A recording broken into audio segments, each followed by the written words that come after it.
Olá, sejam bem-vindos mais uma vez a esse vídeo. Para você que não é inscrito, eu peço por gentileza que se inscreva e compartilhe esse vídeo.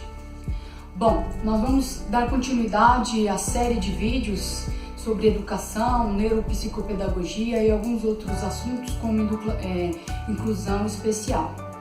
E esse vídeo eu vou abordar assuntos referentes aos períodos históricos sobre a inclusão e a educação especial, né?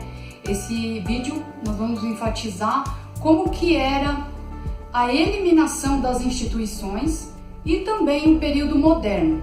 Esse período moderno é onde se busca mecanismo para a integração e a inclusão das pessoas com deficiência e também com necessidades educacionais e especiais. Vou falar também sobre algumas legislações que amparam a educação especial. Vamos lá?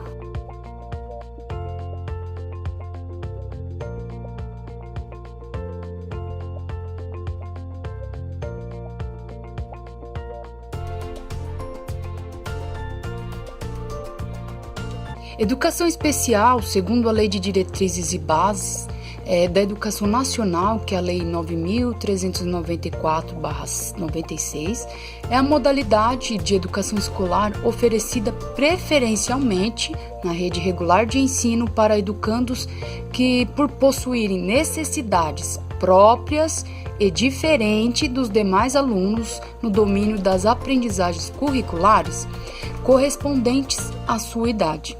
Então, isso requer recursos pedagógicos e metodologias educacionais específicas e adaptadas para que possam se apropriar dos conhecimentos oferecidos pela escola.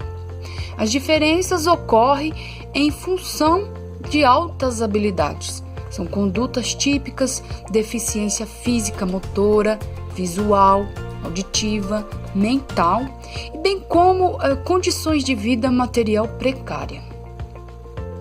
Para entendermos melhor a transformação dentro da educação especial, é necessário que façamos um breve relato da história da educação especial, a qual apresenta 3 momentos distintos: pré-história da educação especial, a era das instituições e época atual.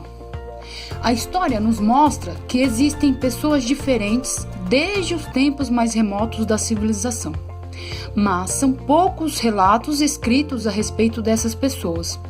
Na antiguidade, havia 2 posturas em relação às pessoas doentes, idosas ou deficientes.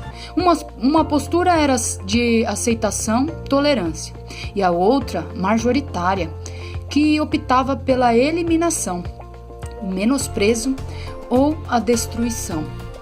Esse período é caracterizado pela ignorância e não aceitação do ser deficiente. Algumas tribos que aceitavam as crianças ou adultos com deficiência, mas acreditavam que os maus espíritos habitavam essas pessoas para tornar a todos os demais membros normais. A maioria das tribos eram nômades e acabavam abandonando os idosos, doentes e os deficientes, porque essas pessoas geralmente não conseguiam acompanhar o ritmo de caminhada do grupo. A morte se dava por inanição ou eram devoradas por animais ferozes. E entre os séculos 17 e 18, os esquimós, eles deixavam os velhos e deficientes em locais estratégicos para serem devorados pelos ursos brancos. Outras tribos, como as dos índios ajores, eliminavam os recém-nascidos deficientes e as crianças não desejadas, especialmente as do sexo feminino. Já os velhos e as pessoas que ficassem deficientes eram enterrados vivos, alegando que a terra os protegia contra tudo e contra todos. Entre os hebreus, toda doença crônica ou deficiência simbolizava impureza ou pecado. O cristianismo modificou a postura diante da deficiência, incluindo seu portador entre as criaturas de Deus. Assim, ele não poderia ser abandonado, já que possui alma. E sob a influência do cristianismo, os deficientes passam a ser assistidos em suas necessidades básicas de alimentação e abrigo, mas não havia preocupação com seu desenvolvimento e educação. No século XVII e no século XVIII, observa-se o descaso para com os deficientes mentais. Eles eram internados nas mesmas instituições, que eram os orfanatos, manicômios, prisões, onde ficavam juntos com outros excluídos, como os delinquentes, doentes mentais, velhos e pobres. Esse período também é conhecido como fase de exclusão. É a época em que a pessoa com deficiência não recebia nenhuma atenção educacional e nem outros serviços assistenciais. Os deficientes formavam uma classe ignorada, rejeitada e muitas vezes perseguida e explorada. Com o advento do Renascimento, quando a cultura e os valores se voltaram para o homem, ocorre a mudança dessa fase de ignorância e rejeição do indivíduo deficiente e começa a falar em direitos e deveres dos deficientes. O Renascimento é um movimento que caracterizou os séculos XV e principalmente o século XVI e tinha valores contrários aos que vigoravam na Idade Média.